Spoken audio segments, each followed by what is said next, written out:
that should. Yeah. Okay. All right. Okay, and then they're rolling on that camera? It should be. Okay. Then if I could have you double check Yep. while I'm talking. Cool. All right. Ready? Ready.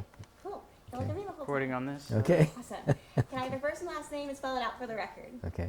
It's Edward Hayes. My middle name is Bernie. Hayes, Hayes. Edward, Edward. Cool. And on the ballot, are you going to be listed as Edward? I'm going to be listed as Bernie Hayes. Okay. Yeah. Cool. So tell me a little bit about yourself and your Okay. background. Well, I grew up in Baltimore, Maryland. I came to Iowa in 1978 to work for Collins, your neighbor across the road here, and I worked there for 37 years. I was a systems engineer in flight control systems and certification. I think it was one of the best jobs on the planet if you like to fly and enjoy airplanes and being around them. So yeah, avionics, that's what I did. I'm been at my church, which is again down the road in Norwich Park, for about 47 years, and great little fellowship. So I'm kind of in that sense, I'm kind of a homebody in the sense that I've had friends over the years say, "Why are you still there?" Well, Lord hasn't said move, so I'm still there, and I enjoy it, and good fellowship. And some other activities and organizations within the community. Served on the board of Bridgehaven, served with a group called Serve the City. I'm a board member at Faith and Freedom Coalition out of Des Moines, which basically covers the state, but and of course active in the Republican Party. So. Yeah. Any other political background you'd like to share? Well, let's see. I voted, my first election that I voted in was 1980, Reagan versus Carter. I actually was, because of just being black and community and things like that, you think, well, naturally we'll just pull a lever for the Democratic ticket. But I actually had a friend ask me a question one day when I was leaving work. And he said, well, the Democratic Party supports, for example, like abortion. And that's all he did. He just asked me the question and walked away.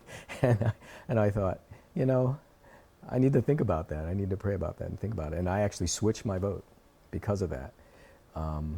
And got aligned literally with the Republican Party. Alan Keyes, ran in 1996. Great orator, great speaker, very, very pro-life. And that really fired me up even more. And frankly, I'll just say this, a lot of people, the other side has painted me as an extremist. Let me talk about the fact that there is healing. And it's not just a woman's issue in my mind and in many people's minds. There's a guy involved, okay? There's somebody else involved, okay? And so I believe that it's affected a vast segment of our community and our society, of course. But there's healing, there's forgiveness. But the day abortion ends will be this day, when men act like fathers and women accept nothing else in the character of a man. That's when it will end, okay? But the sad thing is it's caused great devastation in the black community. We're 13% of the population. We account for 36% of the abortions. That ratio holds even here in Iowa. And it's devastating. It's absolutely devastating.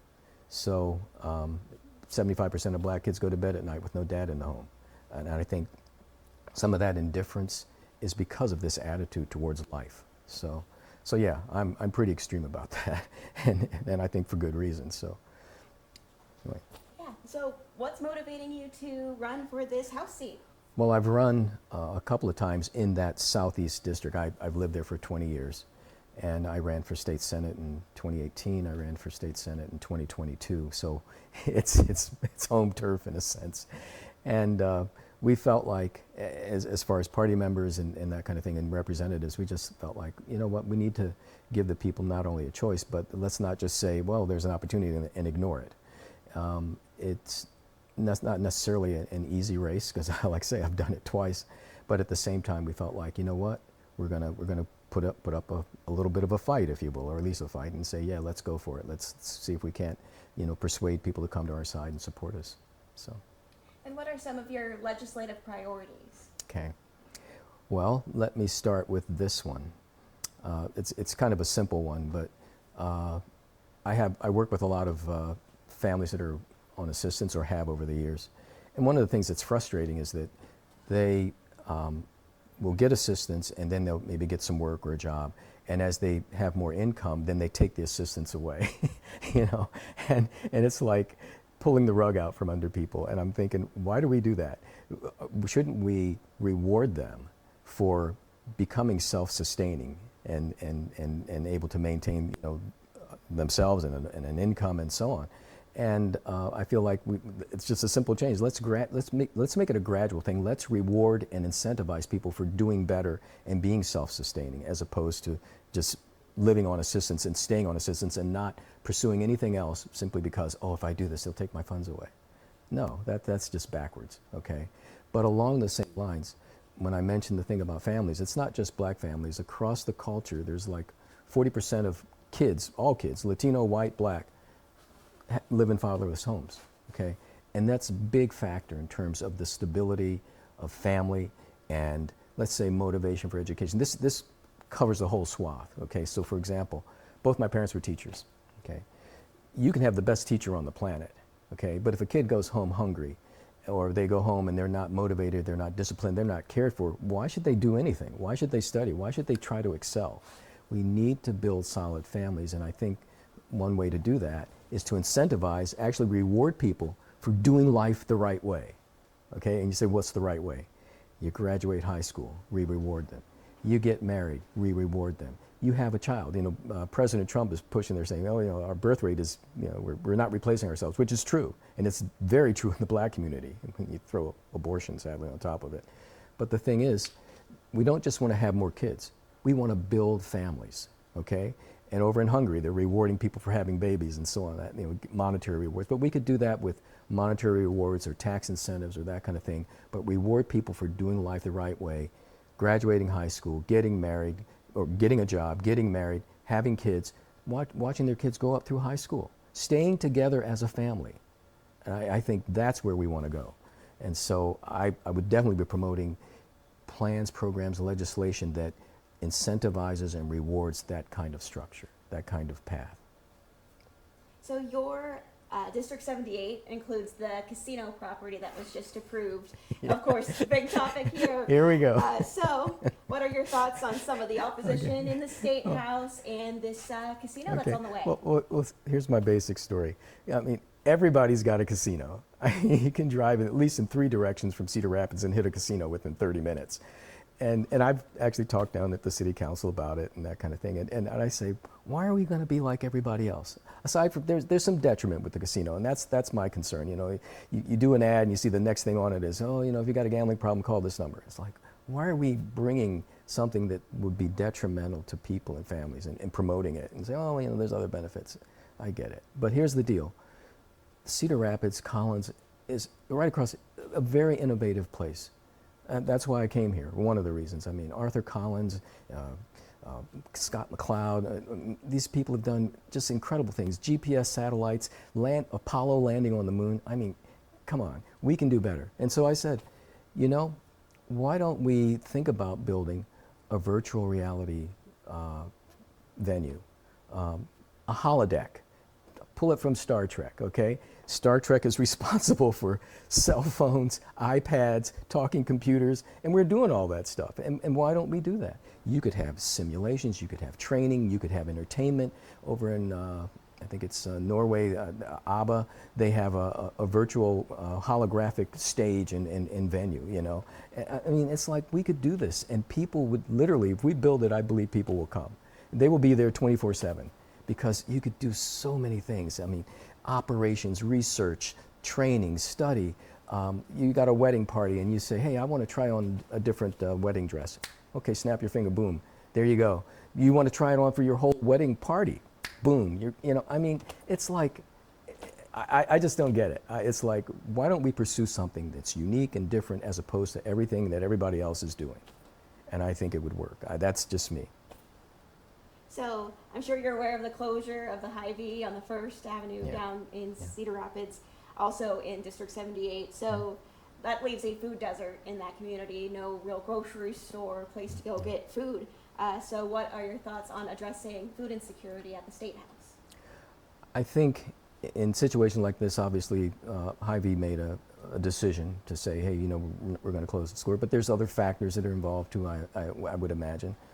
sadly, maybe having to deal with theft and that kind of thing, and weighing the cost of keeping the store open and serving the community. But I think we need to go into the community and see what we can do to build alternatives to provide those services to people. I know there are a lot of nonprofit organizations like Mission of Hope and many of the churches that have food pantries and food services, throughout the week. And actually, I'm impressed, I'd say, in terms of Cedar Rapids and being able to provide those services. But I think it's a work with the community to get in there and say, okay, guys, and it may be other vendors that we can bring in. I mean, other than Hy-Vee. I mean, say, hey, this is an opportunity. But I think we need to assure whoever comes in that it's going to be viable and it's going to be workable. And it takes a change of mind and attitude in terms of just the community and being safe and making those services available to people. So. And of course, Governor Kim Reynolds not running for re-election, so vacancy over at the Capitol. Yeah. So what does this mean going forward for the 2026 election and the future of the State House? Okay. Well, I'll just say I think Governor Reynolds has done an incredible job. If you think of just some of the things that she's instilled and done for the state, and not just because of party, I think she really has. She has some personal family issues that she's addressing, with her husband and so on. But at the same time, I think she's going out at the top of her game. Okay, so yeah, there'll be a lot of faces, people on this side, vying for that position, as well as others that'll probably try to get into the race. And I think the good news is I think there are a lot of good people, a lot of good options to choose from and select. So I'm hopeful that we'll have some good choices, and it'll be I'll use the word robust campaign for people who are seeking that office. So, yeah. So of course, the special election is to finish out the term that Sammy Sheets left vacant. So then, of course, 2026 is another cycle. Mm-hmm. So then, should you get this seat here, would you run for re-election for a full term? I probably would do that. Yes. Mm-hmm. Yeah. Cool. So of course, like I yeah, mentioned, because we're just from some of my friends over in Des Moines that I've heard, I think they think the session may go for 2 more weeks. So even if I get in, it'll be 2 weeks, and then we're done for a little while. Go back to it again. So yeah. Sure. So of course, like I mentioned, it is a special election. Mm-hmm. So why should residents here in District 78 take the time to get out, go submit a vote?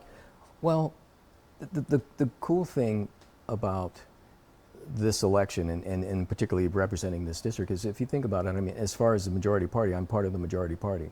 So we have pretty good say in what legislation is going to come down, how we work with the other side, et cetera. And it's not to say that we're just dissing the other side, but you have a real path to having your concerns and your issues heard and addressed.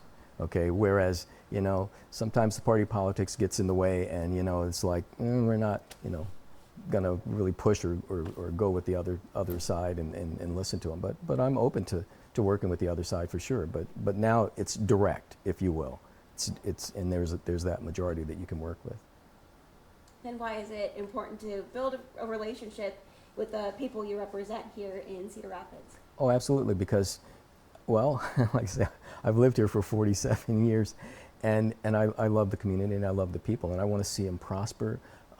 Kids, grandkids. I mean, I live over by Beaver Park, and I don't know. We are blessed. We are just absolutely blessed to live in this community, and I want to see it continue. And I want to see people be able to walk the street and walk their dog and ride their bike and have fun and enjoy the benefit of living in this community. So and to continue. So by putting policies in place that enhance that and build that, why not? That's what we're all about. So. Is there anything else you'd like to share ahead of the special election officially on Tuesday, and as people are going out to vote early? Just to say, if there's some confusion about where you vote, you can go to the auditor's link in Lynn County, and there's a link for elections and a link for where do I go to vote. Click on that, put in your house number, your address, and it'll show you where to vote and where you live, what precincts, what house district you're in, all that information, and you can just figure that out. And it's very clear. They do a great job. And by the way, I'll say thanks to the Lynn County auditor and the folks that work in the elections services, because it's a big job. It is a big job just to pull off a quote unquote little election for a house district, but it's still a tremendous amount of work. So thanks to them that we can even have an election. Is there anything else that you'd like to share? Not that I can think of. I think you've covered things pretty well. So thanks very much for the interview. Thank you for joining us. Yeah. Cool. Thank you. All I think right. that pretty much does it for us. Well, good. Awesome. All We're right. so glad that you were able to come out today and Yeah. take a chat. And your name is pronounced Kaylee? Yes, Okay. Kaylee. Yeah, I was trying to figure out Kaylee, Kylie. I know, Kaylee. it's kind of different spelling, so. Yeah, great. Yeah, I appreciate it. And did you grow up here in Iowa, or where are you from? No, Kaylee? so I'm originally from Pittsburgh, Pennsylvania. Pittsburgh. Oh, Yeah. cool. Okay. Yeah, and I've been living here almost 2 years. Oh, so. wow. So how do you like it? I like it, yeah. Definitely a lot different than I thought in a good way. So definitely lots going on. Oh, that's sure. good. That's good. Well, great. Awesome. Great.